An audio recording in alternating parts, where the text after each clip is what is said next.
유나이트 마지막 날 마지막 시간임에도 불구하고 이렇게 찾아주셔서 감사드립니다. 생각보다 많은 분들이 오셔가지고 정말 VR에 관심이 많으신 분들인 것 같습니다. 일단은 오늘 세션에서 제가 말씀드릴 부분은 기본적으로 이제 독립형 VR이 무엇인가에 대해서 일단 간단하게 좀 살펴보고요. 그리고 저희가 이제 독립형 VR 기기의 출시 예정인 실사용 낚시 게임 리얼 VR 피싱이 어떻게 해서 제작됐는지, 그리고 마지막으로 이제 VR이 앞으로 어떻게 흘러갈 것인지에 대해서 간단히 살펴보겠습니다. 세션은 아무래도 VR에 대해서 익숙하신 분들도 계시겠지만 잘 모르신 분들도 계실 거라고 생각하기 때문에 가급적 용어는 좀 풀어서 말씀을 드리도록 하겠습니다. 우선 좀 간단하게 제 설명을 좀 드리면은, 저는 이제 VR 쪽으로 계속 개발을 해오다가 2013년도 오큘러스 개발자 버전의 DK1이 처음에 출시됐을 때 개인 프로젝트로 이제 예전에 비디오 플레이어들을 그 가상형 극장에서 넓은 시야각으로 볼 수 있는 형태의 VR 시네마라는 어플을 개발을 했었고요. 당시에는 이제 DK1이 출시될 시점에서는 실제 이제 즐길 수 있는 게임거리가 많이 없었기 때문에 당시 유저들한테서 좀 많은 호응을 받았었습니다. 그리고 그 이후에 오큘러스가 IP에 관심을 가지면서 이제 구매를 하고, 그게 지금 오큘러스 플랫폼에 보시면은 비디오 영상을 보는 오큘러스 비디오라는 앱이 있는데 그 형태로 이제 개발이 됐고요. 오큘러스에서 2년 반 정도 근무를 하고 그다음에 2016년도에 VR 전문 개발회사 미라지 소프트를 설립을 했습니다. 그리고 2019 올해 상반기 리얼 VR 피싱을 출시를 앞두고 있습니다. 우선 독립형 VR 기기에 대해서 좀 간단히 살펴보겠습니다. 독립형 VR 기기란 스탠드얼론 VR 혹은 올인원 VR 기기라도 이야기하는데요. 작년 한 해만 해도 오큘러스에서부터 HTC, 레노버, 피코 등 다양한 곳에서 HMD를 발표하고 출시를 했습니다. 특징에 대해서 간단히 살펴보시면, 기본적으로 독립형 VR이라는 것은 기어 VR 같은 기기 안에 실제적으로 모바일이 탑재되어 있는 형태라고 생각해 보시면 좀 이해가 쉬우실 텐데요. PC나 콘솔 같이 이렇게 모바일이든지 이런 것들 연결해서 쓰는 형태가 아니기 때문에 단독으로 구동이 될 수 있고, 그렇기 때문에 PC나 콘솔 등이 필요하지 않아서 상대적으로 가격이 좀 저렴하다고 볼 수가 있습니다. 그리고 외부로 연결되는 선이 없기 때문에 기본적으로 이제 무선이라고 보실 수 있고요. 그렇기 때문에 꼭 뭐 PC 앞에서 구동이 되는 형태가 아니라 거실이라든지 침실이든지 어든지 자기가 원하는 장소에서 편리하게 착용 가능하며, 전원만 키면 바로 착용할 수 있기 때문에 기존의 어떤 절차 같은 게 되게 간소화돼서 진짜 편하게 쓸 수가 있습니다. 그에 비해 단점도 존재하는데요. 아무래도 이제 기기가 모바일 기반이기 때문에 PC에 비해서 그래픽 퀄리티 향상을 많이 볼 수는 없고요. 그리고 내부에 이제 오래 플레이할 때 발열이라든지 배터리의 문제 때문에 장시간 플레이가 좀 어렵다는 문제가 있습니다. 그리고 이제 스탠드얼론 VR이 이제 초기 버전 같은 경우에는 이제 방향을 인식하는 거에 그치고 위치를 인식을 할 수는 없었지만은 이제 그런 부분들이 이제 한계가 있었고요. 일단은 지금 차트를 보시면 제일 오른쪽에 있는 게 지금까지 누적된 판매량이고요. 지금 2018년도 3분기까지의 매출 형태를 나타내는 겁니다. 뭐 지금 기업이라든지 아니면 뭐 카드보드 같은 형태로 이제 지속적으로 낮아지고 있는 판매량은 제외를 했고요. 아무래도 제일 많은 판매량을 보이는 부분은 이제 파란색의 PSVR이죠. 거의 400만 대 이상 판매가 됐고요. 그 재밌는 부분은 작년 2, 4분기 때 오큘러스 고가 처음 출시가 됐는데 작년 한 해만 해도 100만 대 이상 판매가 됐습니다. 지금까지의 뭐 바이브 누적 판매량보다 훨씬 많죠. 아니, 좀 더 많죠. 그렇기 때문에 실제적으로 오큘러스 고를 구매하시는 분들의 재밌는 부분은 87%가 신규 VR 구매자였습니다. 즉 이 말은 성능보다는 가격과 편의 접근성이 굉장히 좀 중요한 부분 중에 하나라고 볼 수가 있고, 어떻게 보면 매스마켓의 신호탄이라고도 볼 수 있다고도 판단을 할 수가 있습니다. 오큘러스 고 같은 경우에는 오큘러스의 첫 번째 스탠드얼론 VR 헤드셋이었는데, 올해 이제 4월 30일 날 정식적으로 두 번째 스탠드얼론 VR인 오큘러스 캐스트를 이제 발표를 하게 됩니다. 오큘러스 캐스트는 지금 이제 정식 발매가 되기 시작했는데요. 기존의 오큘러스 고가 한 손 컨트롤러였다면 오큘러스 리프트는 지금 보시다시피 양손으로 돼 있고 외부로 연결하는 선도 따로 없습니다. 그리고 전면부에 보시면 카메라가 이렇게 양쪽 4개로 달려 있어서 센서 인식이라든지 이런 것이 굉장히 정밀해지고 외부 센서가 따로 필요 없다는 장점이 있고요. 그리고 또 하나는 아무래도 이제 디스플레이 같은 경우에 기존의 오큘러스 고 같은 경우에는 LCD였지만 오큘러스 캐스트 같은 경우에 QLED에 1600 바이 1440 한쪽 눈당, 해상도가 들어가기 때문에 바이브 프로급의 해상도를 가지고 있습니다. 단지 디스플레이 주사율은 72Hz로 조금 낮긴 하는데요. 그리고 스냅드래곤 835 칩, 지금 갤럭시 S8 정도 급이 이제 들어가 있음에도 불구하고 가격은 $399로 다른 그거에 비해서 굉장히 좀 낮은 편이고요.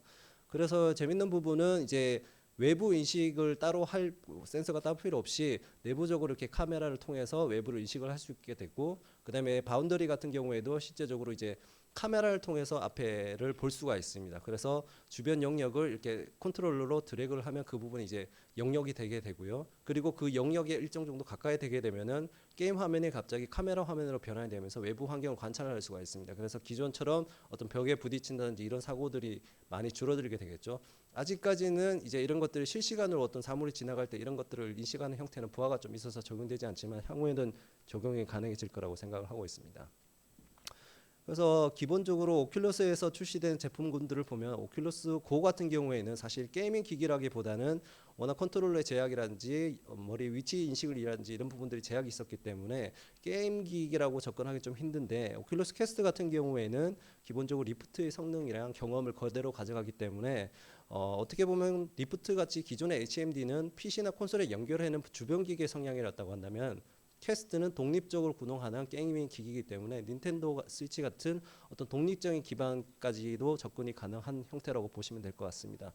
퀘스트 같은 경우에 지금 또 구매가 가능하신데, 이제 정식 발매해서 구매가 가능하신데 아쉽게도 한국에는 아직 정발이 되진 않았고요. 아마존을 통해서 구매가 가능하시지만 지금 제품군이 계속 매진이 되고 있어서 구매를 하시면 약간의 좀 시간이 걸리는 부분들이 있습니다. 퀘스트 게임에 대해서 잠깐 좀 살펴보시면 워낙 잘 아시는 비트 세이버 같은 경우도 오큘러스 퀘스트에서도 체험이 가능하시고요. 혹시 비트 세이버를 체험해 보신 분들은 아시겠지만 플레이를 하다 보면 선이 굉장히 거추장스럽습니다. 근데 비트 세이버 퀘스트 버전을 경험을 하게 되면 어떤 제약도 없이 어떤 곳에서도 마음대로 플레이가 가능해지기 때문에 굉장한 좋은 경험을 주게 되고요. 그리고 VR챗도 아마 다들 아실 것 같은데, VR챗 같은 경우에도 PC 버전 형태랑 같이 이제 유저들이 호환이 됩니다. 단지 이제 퀘스트 같은 경우는 디바이스 사양이 낮기 때문에 PC 버전의 캐릭터들 이제 용량이 많은 것 같은 경우에는 실제적으로 다른 아바타로 기본 아바타로 대처가 돼서 그냥 PC에서 접속했다는 형태만 알 수 있지만은 기본적으로 배경도 마찬가지고 그런 형태로 되지만 기본적으로 호환이 된다는 걸 알 수가 있고요. 그리고 로봇리콜도 오큘러스 리프트에서 굉장히 인기를 많이 끌었던 고퀄리티의 게임입니다. 이것도 오큘러스 퀘스트 버전으로 포팅이 돼서 플레이가 가능하십니다. 시간 관계상 오큘러스 리프트와 퀘스트의 그래픽을 비교하시기는 힘들지만 유튜브에서 오큘러스 퀘스트 대 리프트, 로보리큐를 검색하시면 플레이 영상을 동시에 비교한 영상들이 있거든요. 그걸 보시면 아마 많은 도움이 되실 것 같습니다. 그걸 보시면 아시겠지만 아무래도 퀘스트는 성능이 딸리기 때문에 많이 최적화가 되어 있고요. 그러다 보니까 퀘스트에서 실사형 게임을 개발하는 것은 굉장히 좀 어렵다고 보시면 될 것 같습니다. 근데 이제 다음으로 좀 설명드릴 부분은 저희 리얼VR 피싱 같은 경우에는 오큘러스 고나 퀘스트에서 이제 실사형 기반의 낚시 게임인데요. 이런 게임들이 이제 어떻게 해서 만들어졌는지에 대해서 설명을 드리도록 하겠습니다. 우선 아무래도 이제 게임에 대해서 잘 모르신 분들이 많으실 거기 때문에 저희 트레일러 영상을 좀 잠깐 보여드릴 텐데요. 지금 보시는 화면들은 모두 이 게임에서 녹화된 영상입니다. 보시면은 실제로 이렇게 걸어 다닐 수도 있고요. 영상은 모바일 스탠드얼론 VR에서 녹화를 하면 이제 영상 해상도가 좀 많이 떨어지기 때문에 PC 버전을 해서 녹화를 있습니다.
보시는 화면은 오큘러스 고와 퀘스트에서도 동일한 화면을 보실 수 있으시고요. 이제 개발 툴은 유니티 3D 2018 버전으로 제작이 됐습니다. 플랫폼은 오큘러스 고와 퀘스트를 먼저 출시를 하게 되고 이후에 다른 플랫폼으로도 확장을 할 계획을 가지고 있고요. 낚시터는 기본적으로 현재는 국내 15곳의 밀분 낚시터가 구현이 되어 있는데 향후 바다 낚시터와 이제 해외 낚시터, 북미라든지 동남아시아 쪽도 구현할 계획이 있습니다.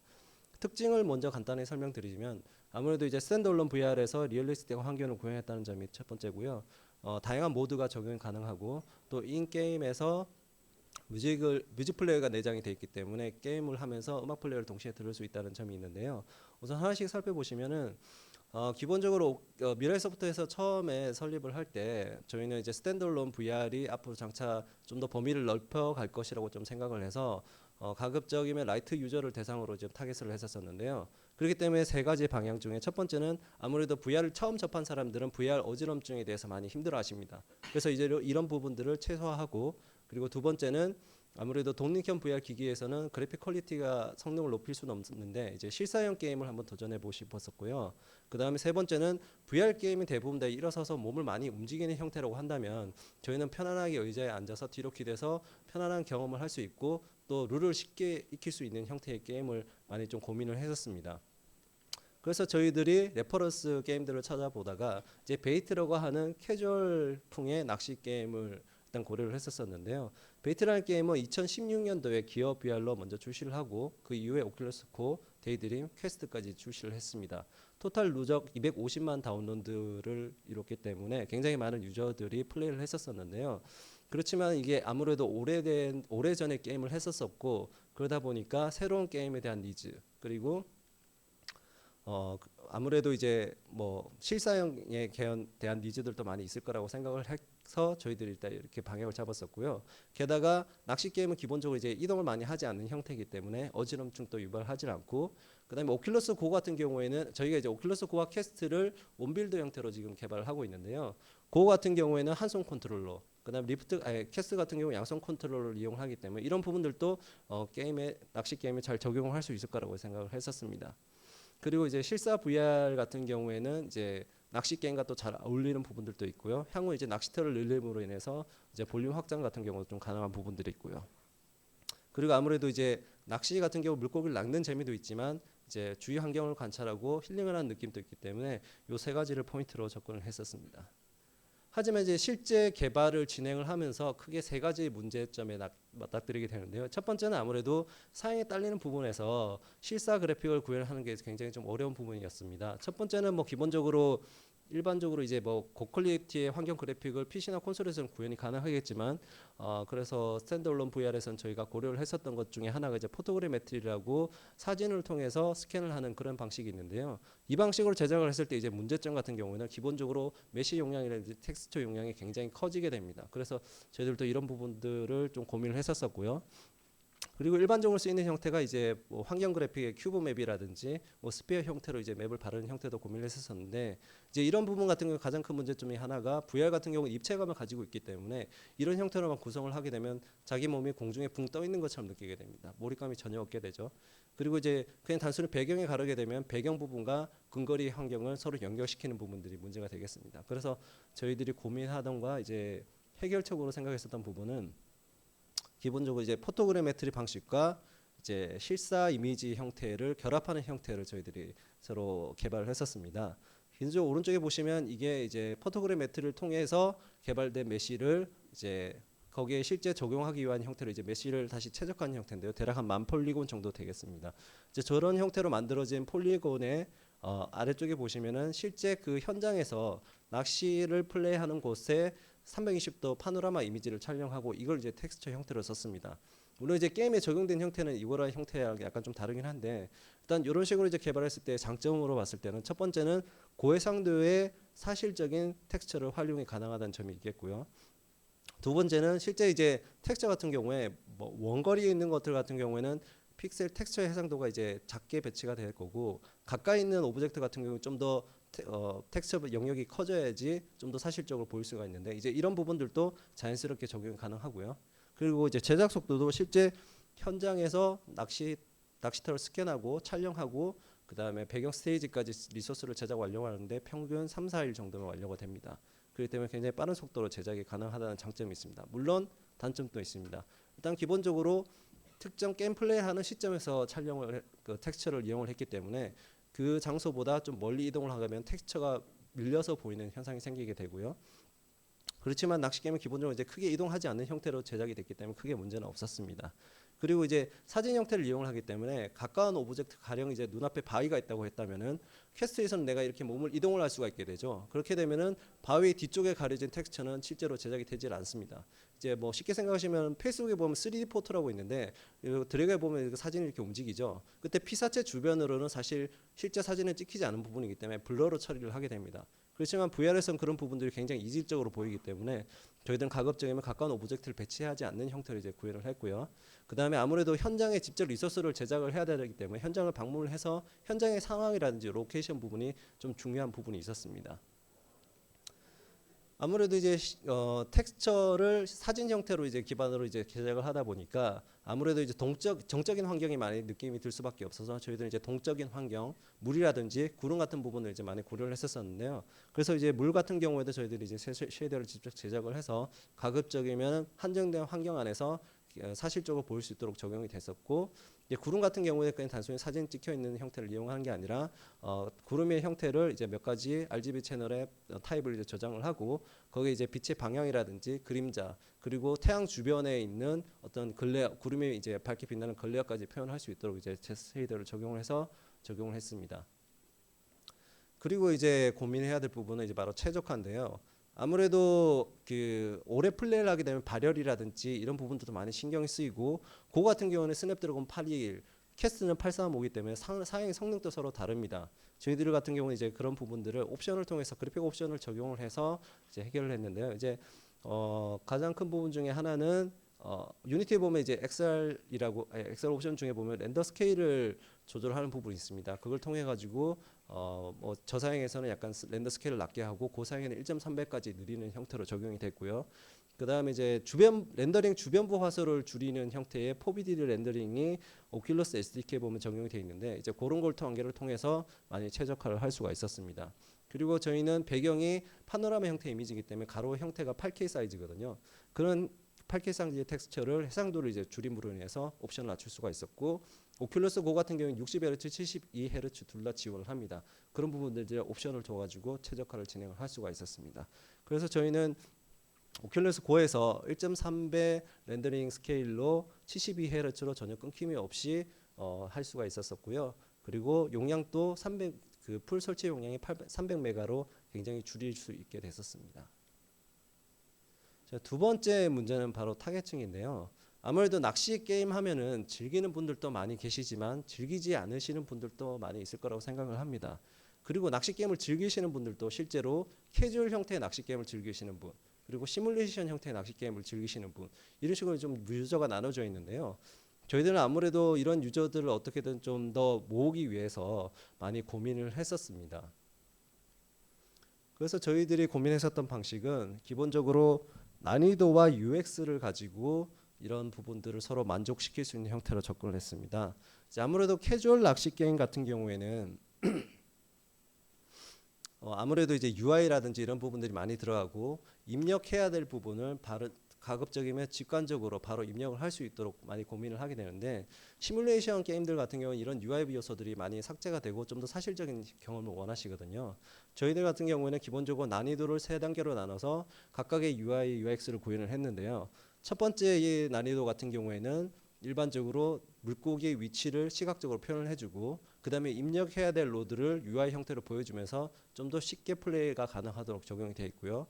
두 번째 난이도 같은 경우는 물고기 위치는 태블릿에 그리고 눈앞에 보이는 어떤 UI 형태는 모두 삭제를 시키고 낚싯대와 낚싯줄, 물고기의 이동 형태를 가지고 직관적으로 판단을 할 수 있도록 좀 더 몰입감을 가지게 됐습니다. 그리고 마지막 세 번째 난이도에는 물고기의 위치까지도 표현하지 않음으로써 실제 좀 더 낚시를 하는 듯한 직접 물고기를 찾아서 낚시를 하는 듯한 경험을 주게 됐었는데요. 이런 부분들이 저희들이 테스트를 진행한 결과 캐주얼 유저와 실제 낚시를 즐기는 시뮬레이션 유저 모두를 좀 만족시킬 수 있었었고요. 그리고 이제 낚시 게임을 하지 않으신 분들도 고민을 했었던 부분들은 일단 기본적으로 아까 전에 잠깐 설명을 드렸겠지만 낚시를 낚는 즐거움도 있지만 그 현장에서 그 아름다운 자연 현관을 보면서 힐링을 하는 경험도 굉장히 중요하다고 생각을 했었었고, 그래서 저희들이 로케이션도 가급적이면 낚시터를 물고기가 많이 잡히는 장소보다 좀 더 아름다운 환경을 가진 중심으로 이제 로케이션을 해서 촬영을 했었었고, 그리고 단순히 그것뿐만 아니라 그 게임 중에서 스탠드얼론 VR 같은 경우는 멀티태스킹이 힘들기 때문에 기본적으로 게임 안에서도 기계에 저장된 음악을 들어서 음악을 틀 수 있도록 플레이어를 내장을 해가지고 음악을 듣는다든지 아니면은 뭐 오디오북을 듣는다든지 이런 것들을 적용시켜서 이제 유저들한테 많이 호응을 받았었습니다. 그리고 그 외에 이제 개인 별장 같은 게 주어져서 자기들이 낚은 물고기를 가지고 이제 수족관을 꾸민다든지 그 다음에 뭐 인테리어를 꾸민다든지 이런 형태도 이제 적용이 됐었고요. 그리고 이제 세 번째 문제는 아무래도 저희가 이제 VR 낚시 게임을 개발해 보신 경험이 없다는 게 이제 가장 큰 문제점 중에 하나였었는데요. 일단 그래서 저희들은 처음에 이제 시작을 할 때 유명 소속의 낚시 프로 선수를 이제 자문으로 영입을 해서 계속적인 피드백과 자료를 이제 요청을 했었었고요. 그리고 VR 게임 낚시를 즐기는 것뿐만 아니라 저희들이 직접 낚시 장비를 사서 시간이 날 때마다 낚시를 해 나가는 취미를 가지게 됐었었고요. 하지만 이것만으로도 많이 부족하기 때문에 저희들은 처음에 개발을 시작할 때 정말 러프한 개발 형태의 기획이랑 설계를 가지고 진행을 했었습니다. 그리고 그것들을 프로타이핑을 외부에 공구를 하면서 유저들의 피드백을 받아가면서 계속 지속적으로 보완을 해 나가는 형태의 방식을 개발을 했었습니다. 그래서 기본적으로 저희들이 유저 테스트를 베타 테스트를 클로즈 베타 테스트를 개발하는 동안 4차례 정도 진행을 했었었고 한 200명 정도의 관심을 가진 유저들로 이제 진행을 했었었고요. 그 유저들 중에 상당수가 이제 좋은 피드백을 주었었습니다. 그리고 그 중에 이제 리뷰들의 이제 대표적인 것 몇 가지를 뽑아봤었는데 뭐 가장 인상 깊었던 중에 리뷰 중 하나가 실제 VR 게임을 좋아하지 않는 와이프한테 낚시 게임을 실행을 해줬더니 3시간 동안 벗지도 않고 게임을 하더라라는 이슈도 있었고, 그리고 생각보다 오큘러스 저희들이 아무래도 오큘러스 고가 지금 출시가 돼 있기 때문에 고를 가진 유저들이 있었기 때문에 고 대상을 이제 테스트를 진행했었는데 6, 70대의 노령분들도 생각보다 많았었습니다. 그래서 그분들도 아무래도 이제 낚시를 즐기시는 분이시긴 하시지만은 저 연령대부터 그다음에 고 연령대까지 모두 만족시킬 수 있는 장점이 있었습니다.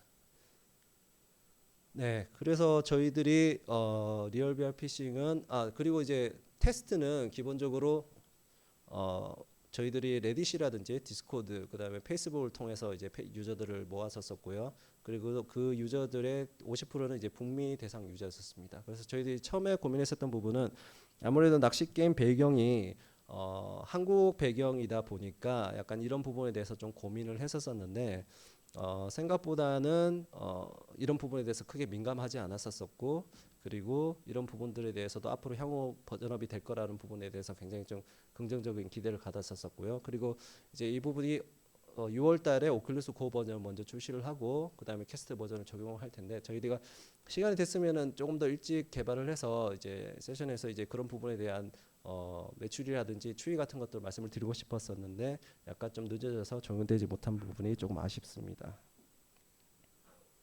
네, 그리고 이제 VR 같은 경우에 이제 지금까지 현재 상황과 미래에 대해서 간단히 한번 논의를 해보겠습니다. VR 개발이 지금은 아무래도 현재에서는 좀 많이 어려운 부분들이 있는데요. 일단은 개발사들한테 이제 가장 큰 문제점 중에 하나가 VR 기기 자체가 좀 많이 보급이 되지 않았다는 좀 문제점이 있습니다.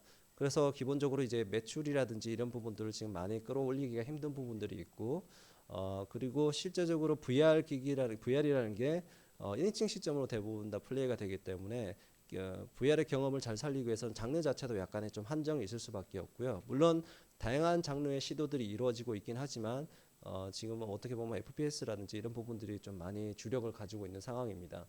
그리고 이제 VR 성장이 생각보다는 이제 크지 않기 때문에 기대만큼 이렇게 빨리 크질 않았기 때문에 투자자라든지 이런 부분의 분위기도 좀 많이 달라졌고요. 그리고 대기업들도 아직까지는 매출 자체가 크질 않다 보니까 VR 게임 개발에 대해서 본격적으로 뛰어들지 않고 있는 상황입니다. 네, 그래서 기본적으로는 그래도 많은 VR 컨텐츠들이 지금 매년 나오고 있고요. 그렇지만은 생각보다는 초기에 나왔었던 그리고 인기 있는 게임 타이틀들이 계속 좀 롱런을 하고 있는 상황입니다. 그래서 어떻게 보면은 시장이 크지 않을 때 성과를 좀 만들어서 인지도를 높이는 게 현재 상황에서는 좀 가장 중요한 부분인 것 같고요. 가령 뭐 슈퍼핫 같은 경우는 굉장히 오큘러스가 출시된 초기에 게임들이 많이 즐겨한 형태인데 아직도 많은 사람들이 플레이하고 있고 VR 챗도 그때 당시에 굉장히 초기에 나왔었습니다. 그럼에도 지금 가장 많은 인기를 또 가지고 있고요. 베이트도 아까 전에 말씀드렸죠. 2016년도. 그다음 잡 시뮬레이터도 굉장히 오래됐습니다. 하지만 여전히 인기 타이틀에 있습니다.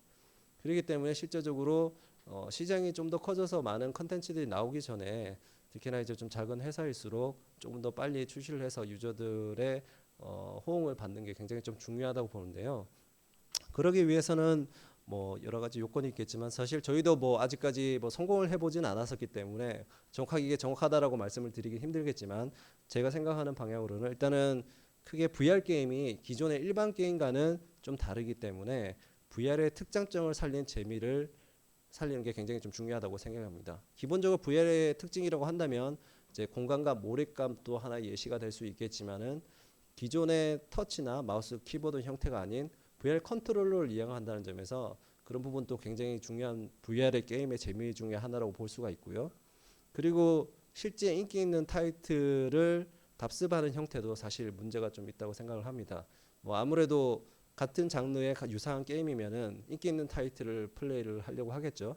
그래서 그런 다른 VR 타이틀과의 차별되는 재미를 전달하는 것도 굉장히 중요할 것 같고요. 그리고 저희는 아무래도 이제 VR 게임을 가장 많이 잘 아는 사람들은 VR 유저라고 좀 생각을 합니다.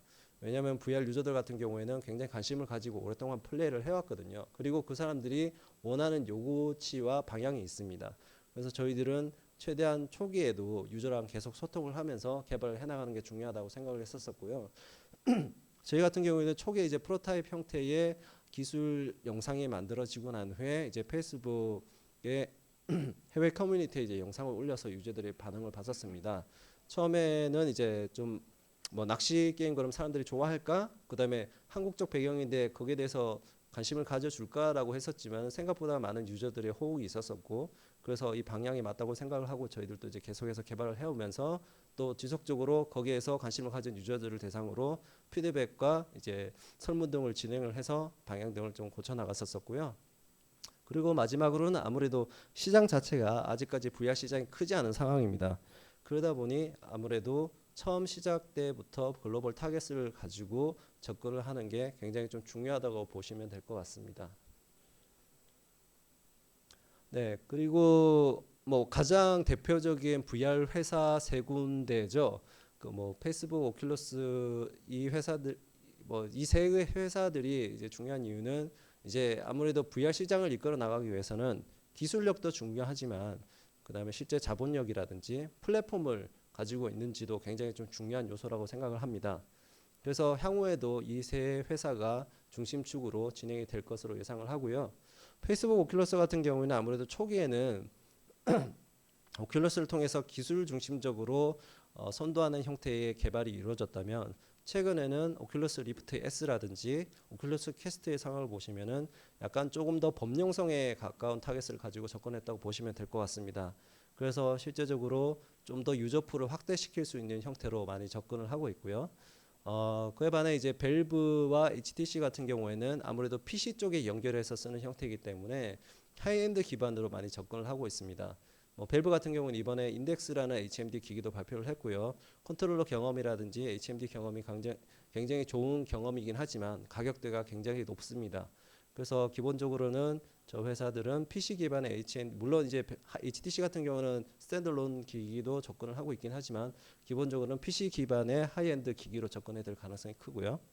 뭐 콘솔 쪽은 거의 소니가 이제 독보적이죠. PSVR로 지금 많은 인기를 안고 있고 특히나 이제 소니 쪽은 워낙 유명 IP들이 많죠. 그 IP들이 실제로 VR 형태로 만들어지면은 유저들한테 굉장한 호응을 많이 가질 거라고 생각을 합니다. 재밌는 부분은 뭐 소니 같은 경우는 이번에 이 부분은 이제 하지만 이 공통적인 회사들의 어떻게 보면은 공동의 적이 생겼다고 해야 될까요? 얼마 전에 이제 구글에서 스테디아를 발표를 했습니다. 클라우드 서비스 같은 경우에 스트리밍 게이밍 서비스는 아직까지는 사실 이 서비스가 성공할 거라고 확신을 할 수는 없지만 그래도 영향력이 미치는 부분이 대단하기 때문에 소니가 MS랑 손을 잡게 된 계기도 하나로 볼 수 있고요. 하지만 이런 부분들이 어떻게 보면 VR을 조금 더 가속화시킬 수도 있다고 생각하는 부분이 아직까지 클라우드 형태 기반의 서비스는 VR을 적용시키기에는 딜레이가 너무 큽니다. 그렇기 때문에 언젠가는 기술이 좀 더 발전되면은 구글이 지금 한동안은 VR에 대해서 언급을 하고 있기는 않지만은 그런 시점에 왔을 때는 클라우드로 VR도 서비스를 하겠다라고 접근을 할 수도 있겠지만 한동안은 이런 부분들은 어렵다고 보고 있고요. 그렇기 때문에 이 각 세 회사들은 자기의 플랫폼을 조금 더 견고히 하기 위하고 유저들을 끌어모으기 위해서라도 VR에 대해서 좀 더 적극적으로 대응해야 할 가능성이 높다고 생각을 합니다. 뭐 소니 같은 경우는 내년에 이제 PS5도 출시를 하게 되죠. 그것도 역시 VR이 바로 접근을 하진 않겠지만 출시될 가능성이 좀 높다고 보고 있고요. 어쨌든 VR은 계속 좀 성장을 하고 있습니다. 실제적으로 뭐 10호 데이터가 예측하는 게 모두 정확하다고 볼 수는 없겠지만 향후에도 VR 시장은 계속 성장을 하고 있고 실제 지금 또 계속해서 성장을 하고 있습니다. 보시면은 이제 VR 컨텐츠라든지 이런 것도 많이 성장을 하고 있는데 AR도 많이 주목을 받고 있긴 하지만 실제 AR은 가운데 있는 부분들이 실제적으로 AR이 모바일 디바이스 기반으로 하는 서비스가 중심이 될 것 같고 AR 디바이스 전문으로 하는 형태의 서비스는 향후 당분간은 좀 성장을 하기 어려운 부분들도 있다고 생각을 합니다. 그래서 기본적으로는 VR은 계속 성장할 거기 때문에 이런 부분에 대해서 관심을 가지고 계속해서 접근을 하시면은 어떤 기회를 보실 수 있지 않을까라고 생각을 하고요. 네, 그래서 저희들도 이제 VR 컨텐츠를 모집하는 전 직군에서 개발자들 모집을 하고 있으니까 혹시나 관심이 있으신 분들은 메일로 남겨주시면 감사드리겠습니다. 이제는 발표는 이제 정리가 되고 약간 좀 시간이 부족할 것 같아서 좀 빨리 말씀을 드렸더니 시간이 좀 남았네요. 이제 Q&A 부분 혹시 좀 진행을 하고 그냥 낚시 게임에 대해서 혹시 궁금하신 부분들은 저희가 이제 오큘러스 고를 앞쪽에서 가져왔기 때문에 한번 체험을 해보시면은 어떤 경험인지 이해하시는데 도움이 될 것 같습니다.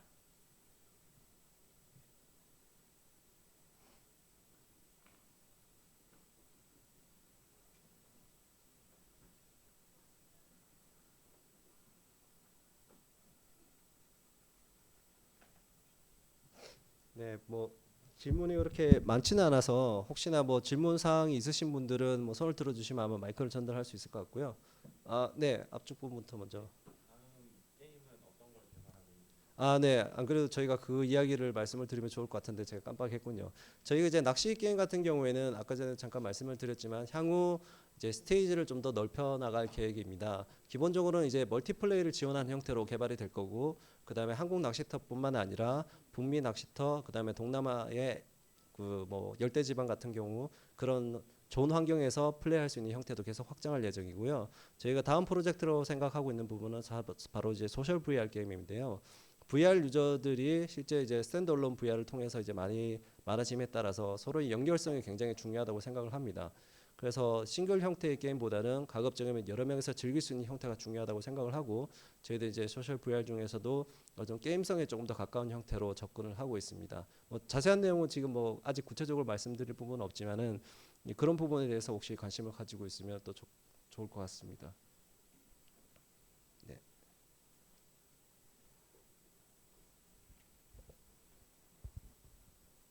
그 포토그래메트리로 백그라운드 생성하셨다고 하는데 그게 어떤 로직으로 하신 건지 아니면은 백그라운드 메시에다가 뭐 노멀 맵이나 이런 것들을 직접 생성해서 거리감을 표시를 한 건지 그게 궁금합니다. 네. 아무래도 이제 VR 같은 경우에는 노말 같은 형태로는 입체감을 느끼기가 힘듭니다. 그래서 뭐 굳이 한다면 이제 하이트맵 형태로도 구현이 가능하긴 한데 그것들이 이제 깔끔하게 나오지는 않고요. 그래서 가장 좋은 형태는 이제 메시 형태로 실제 그 환경을 구현을 하는 게 가장 좋고요. 저희들 같은 경우에 이제 포토그래메트리로 만든 데이터 같은 경우에는 굉장히 하이 폴리곤이기 때문에 기본적으로 그거를 리토폴로지 하는 과정을 거쳤었고요. 그래서 실제 메시의 위치에다가 그 메시를 새로 바르는 형태로 이제 다시 진행을 했었습니다. 그래서 뭐 실제 환경 같은 경우에 특히나 저희들이 사진을 촬영을 했기 때문에 그 위치에 정확하게 그 오브젝트가 배치가 되어야 되는 게 굉장히 중요하거든요. 그렇기 때문에 기본적으로는 포토그래메트리를 통해서 만들어진 메쉬를 가지고 생성된 데이터를 최적화시켜서 거기에 텍스처 형태를 다시 실사 텍스처를 바르는 형태로 진행을 했습니다.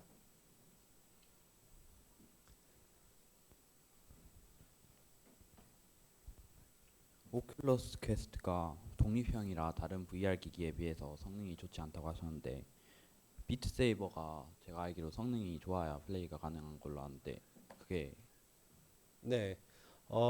저희도 아직 스토어를 오픈하기는 했지만은 한국에서 스토어에서 아직 제약이 좀 있는 부분들이 있어서 저희들도 아직까지 플레이를 해보지 못했습니다. 하지만 저희들이 플레이 해본 영상을 봤었을 때는 굉장히 끊김없이 잘 플레이가 됐었고요. 물론 캐스트란 부분이 광학적인 부분으로 센싱을 인식하는 부분들 때문에 굉장히 빠른 속도로 움직이거나 했을 경우에 어느 정도 속도에서 끊어질지는 저희들도 좀 테스트를 해봐야 알 수 있긴 하지만은 그래도 아주 빠르게 움직이는 형태가 아닌 이상 대부분의 형태는 잘 적용이 된 걸 알 수가 있고요. 그리고 비트 세이버 같은 경우에도 사실 어떻게 보면은 그래픽 퀄리티에 대한 리소스가 많이 들어간 부분은 아니기 때문에 이펙트라든지 이런 부분들을 최대한 좀 줄이는 형태로 접근을 해서 다시 최적화를 진행한 걸로 알고 있고 그래서 실제적으로 어떻게 보면 비트 세이브가 다른 게임에 비해서는 최적화가 좀 더 용이했다고 봅니다. 그래서 뭐 동영상 같은 걸 좀 찾아보시면 느끼실 수 있겠지만 비트 세이브를 구현을 하는데 전혀 문제가 없습니다. 단지 좀 아쉬운 거는 퀘스트 버전이 아직 PC 버전 같은 경우에 커스텀 곡을 많이 지원을 하기 때문에 커스텀 모드를 지원을 하기 때문에 많은 곡들 들어갈 수 있는데 아직까지 퀘스트는 커스텀 곡이 지원 가능할지 공식적으로는 불가능하다고 이야기를 했었는데 어떤 형태로 이제 가능할지는 좀 지켜봐야 될 것 같습니다. 네.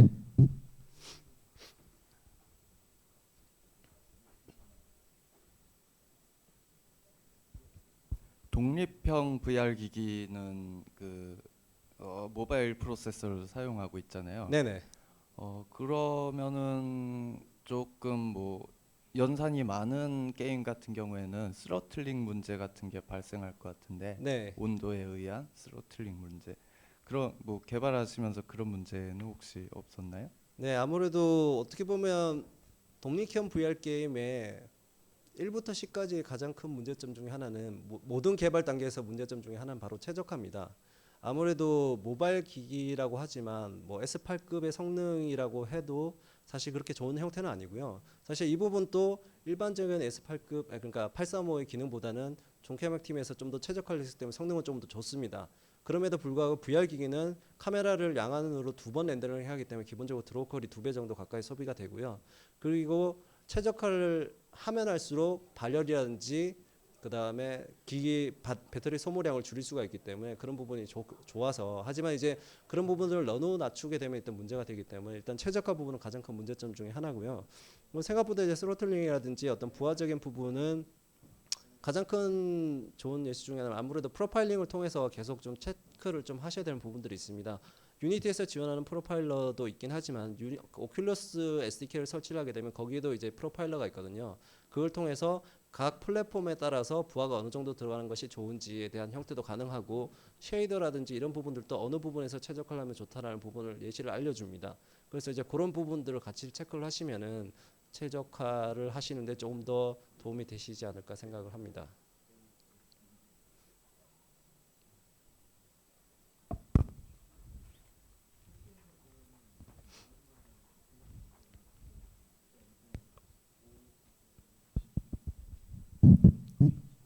네. 안녕하세요. 네, 안녕하세요. 제가 오큘러스 고로 조금 이제 개발을 진행을 해보니까 많이 불편함을 느낀 것이 아무래도 이제 같은 안드로이드 기반 기기라서 그런지 뭔가 이제 유니티로 빌드를 하게 되면 그걸 이제 실제로 테스트할 때 상당히 시간이 오래 걸리는 좀 문제들이 있더라고요. 네네. 혹시 그거에 대한 좀 간단한 팁이라던가 네. 알려주실 수 있는 게 있으실지. 기본적으로는 고로 개발을 한다고 하더라도 에디터에서 리프트로 뭐 말 그대로 테스트가 가능하시고요. 그래서 물론 이제 성능이라든지 이런 거에 대해서는 약간의 차이가 있고 그 다음에 컨트롤러도 약간 차이가 있긴 하지만은 뭐 오큘러스 HMD 같은 경우에는 포지셔널 트래킹을 끄는 옵션이라든지 이런 것도 있기 때문에 실제적으로 고와 유사하게 테스트가 가능하십니다. 그래서 저희들도 뭐 아주 성능 테스트나 이런 걸 제외하고 기본적으로 이제 로직 부분을 테스트할 때는 대부분 다 리프트를 통해서 에디터 상에서 테스트를 하고 있고요.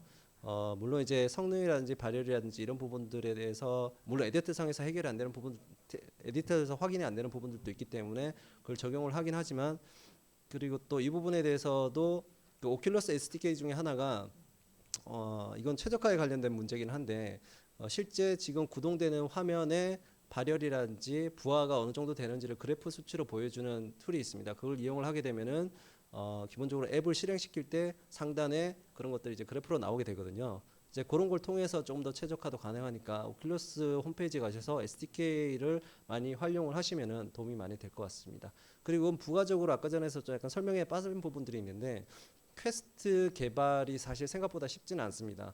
사실 개발 자체가 어렵다기보다는 그보다는 훨씬 쉬울 수가 있는데 왜냐면은 양성 컨트롤을 이용하기 때문에 리프트 경험을 그대로 이용하고 그 다음에 그보다는 사양 자체가 좋기 때문에 뭐 최적화나 이런 부분들을 좀 더 적용할 수 있긴 하지만은 출시가 좀 어려운 이유는 오큘러스 고 같은 경우에는 기본적으로 내가 개발을 하고 거기에서 심의를 통해서 통과를 하면은 출시가 되는 뭐 구글 스토어에 가까운 경험이라면은 오큘러스 퀘스트는 좀 내부 심사가 좀 더 까다롭습니다. 그래서 뭐 가령 그 전에 이제 개발했었던 내용이라든지 아니면 QX라든지 이런 부분도 용어하는 부분들이 있기 때문에 어떻게 보면 이거는 콘솔의 경험 그러니까 심의랑 약간 좀 유사할 정도로 어려운 부분들이 있어서 퀘스트 개발을 고민을 하신 분이시라면은 오큘러스 고나 리프트 쪽에 먼저 출시를 하셔서 어떤 그런 반응들이나 어떤 그 결과를 좀 가지고 있으면은 좀 더 쉽게 퀘스트에 출시를 할 수 있는 경험이 될 수 있을 거라고 생각을 합니다. 네, 감사합니다. 감사합니다.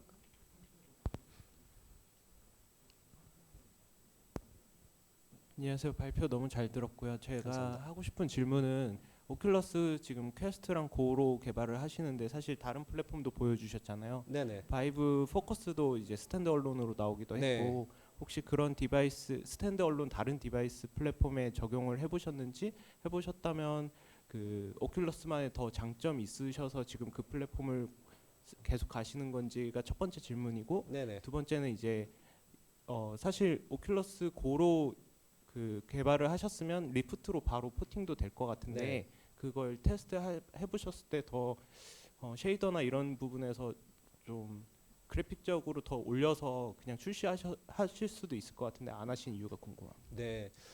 일단은 저 먼저 첫 번째 질문을 말씀드리면은 그 다른 스탠드얼론 VR도 아까 전에 설명드렸듯이 많이 나온 게 있는데요. 가장 큰 문제점은 그 트래킹 성능이 그렇게 좋지를 못합니다. 일단은 뭐 피코는 어느 정도 이제 6축 같은 경우는 좀 경험이 괜찮다고 하더라도 그 레노버에서 나온 같은 경우는 그 데이드립 SDK를 활용해서 적용을 하고 있는데 컨트롤러가 사실 센싱 기반이 그렇게 뭐 정확하게는 지금 설명드리기 힘들지만은 되게 좀 떨어지고요. 어떻게 보면 MR 기기도 좀 많이 나와 있잖아요. MR 기기도 역시 오큘러스 퀘스트랑 유사한 강화 형태로 이제 적용이 되어 있는데 그 기능보다 퀘스트가 성능이 훨씬 더 뛰어납니다. 더 정밀하고 그리고 인식 범위도 훨씬 더 넓고요. 그렇기 때문에 일단 기기적인 성능 퀘스트가 지금 가장 좋다는 장점이 있고요. 두 번째는 가격인데요. 오큘러스 퀘스트 같은 경우는 399달러라고 말씀을 드렸는데 그와 똑같은 가격을 가지고 있는 게 레노버 거였나? 하여튼 그게 실제적으로 컨트롤러가 6축을 지원하지 않습니다. 그리고 6축을 지원한 가격은 거의 2배 가까이 뛰어버립니다. 그렇기 때문에 실제적으로 스탠드얼론 VR에서는 오큘러스 퀘스트가 거의 독보적으로 판매가 될 것 같고요. 실제 수치도 그렇게 좀 증명을 해주고 있고요. 그래서 사실 저희는 퀘스트를 가장 우선적으로 유일하게 고려를 했고 저희들이 사실 이번에 LG 5G 폰이 나왔을 때 피코의 그 3축 형태, 기어 VR 형태에 끼워서 쓰는 형태에도 저희들이 포팅을 했어요. 그래서 서비스를 지금 하고 있는데 이제 이런 부분들도 사실상 약간 한계가 있어서 저희들이 크게 고민을 하지 않았었고요. 이제 리프트 같은 경우에는 저희도 지금 바로 빌드를 하면 리프트로 출시가 가능한데 일단 저희들 같은 경우에는 리프트보다는 독립형 VR을 먼저 고민을 했었던 거는 아무래도 리프트는 사양이 훨씬 더 좋고 그다음에 경험 자체가 뭐 실제적으로 더 좋기 워낙 또 좋은 퀄리티의 게임들도 많이 나오기 때문에 어떻게 보면 우리가 가지고 있는 실사 게임의 최적화라는 부분이 어떻게 보면 PC 쪽이라든지 하이엔드 기반에서 조금 더 경험적인 부분의 장점이 약합니다. 그렇기 때문에 기본적으로 그 외에 이제 다른 낚시 게임들도 좀 많이 있고요. 그래서 어떻게 보면은 그 부분이 저희들이 크게 어필할 수 있는 부분에 좀 덜하다고 생각을 해서 우선 독립형 VR 쪽을 먼저 출시를 했고 그 이후 이제 리프트라든지 아니면 PSVR인지 이런 쪽으로 접근을 하려고 계획을 하고 있습니다.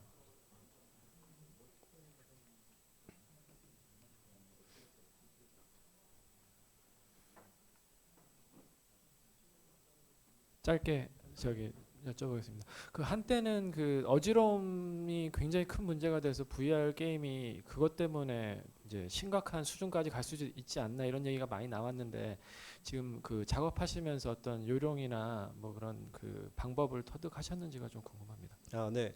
어지럼증은 사실 어떻게 보면 크게 세 가지 측면이 있는데요. 첫 번째는 이제 하드웨어적인 측면입니다. 이제 실제적으로 머리 위치를 인식하는 포지셔널 트래킹이 들어가지 않았을 경우라든지 해상도가 떨어진다든지 주사율이 낮을 경우 사실 이런 부분들이 또 어지럼증을 일으키기도 하고요. 물론 이제 렌즈의 성능이라든지 이런 것도 이제 관련이 있고요. 두 번째는 이제 유저의 층에 따라서 좀 나뉘는 부분들이 있습니다. 똑같은 컨텐츠를 처음 실행을 하더라도 일반 그 사람마다 이제 어지럼증이 느끼는 정도가 다 다르고요. 사실 그리고 똑같은 사람이라고 하더라도 오랫동안 플레이한 사람일수록 VR에 대한 말 그대로 어지럼증이 많이 감안이 되는 부분들이 있고요. 그런데 이런 부분은 사실 뭐 개발자 입장에서는 손댈 수 있는 부분은 아니고 그냥 마지막으로 이제 소프트웨어적인 부분인데 아무래도 VR이 가장 크게 어지럼증을 유발하는 형태는 바로 이동에 대한 방식입니다.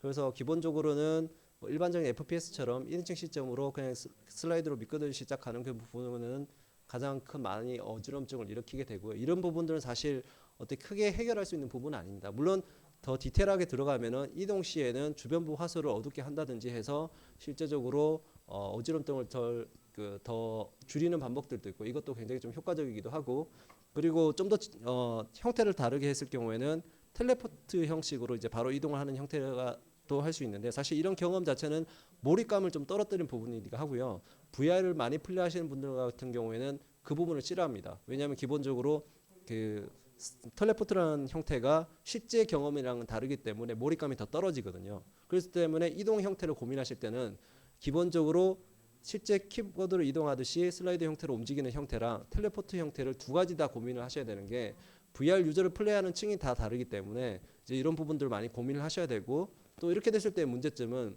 밸런스의 문제가 있을 수 있겠죠. FPS를 할 때 걸어다니는 사람과 텔레포트를 하는 사람의 경험은 완전히 다르겠죠.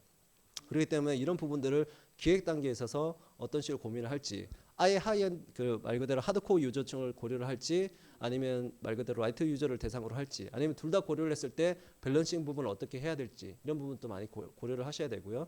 그 다음에 또 하나는 이제 뭐 연출이라는 부분도 있을 수 있겠는데요. 기본적으로 이제 카메라 부분은 가급적 모든 상황에서 유저들이 직접적으로 컨트롤할 수 있는 형태로 배치가 돼야 됩니다. 기존의 일반적인 게임이 연출을 하듯이 카메라를 강제적으로 무브를 하거나 아니면 회전을 강제로 했을 때는 거기에서 굉장히 심각한 어지럼증을 유발할 수 있기 때문에 가급적이면은 카메라는 최대한 풀어줘서 이제 유저가 움직일 수 있는 형태로 이제 구현돼야 되고요. 이제 이런 부분들이랑 뭐 좀 더 디테일한 부분 같은 경우에는 오큘러스 홈페이지에도 가시면은 이제 어지럼증에 대해서 어떻게 대응을 해야 될지에 대한 내용들도 좀 나와 있는 부분들도 있고요. 뭐 나중에 또 기회가 되면은 좀 더 디테일하게 어지러운 부분에 대한 형태를 고민할 수 있는 고민했었던 부분을 좀 말씀드리도록 하겠습니다. 네. 더 질문한 사항이 없으시면 이제 발표를 마치도록 하고요. 혹시나 뭐 오큘러스 고를 좀 더 체험해 보시고 싶으신 분은 여기 앞에서 진행을 하시면 될 것 같습니다. 감사합니다.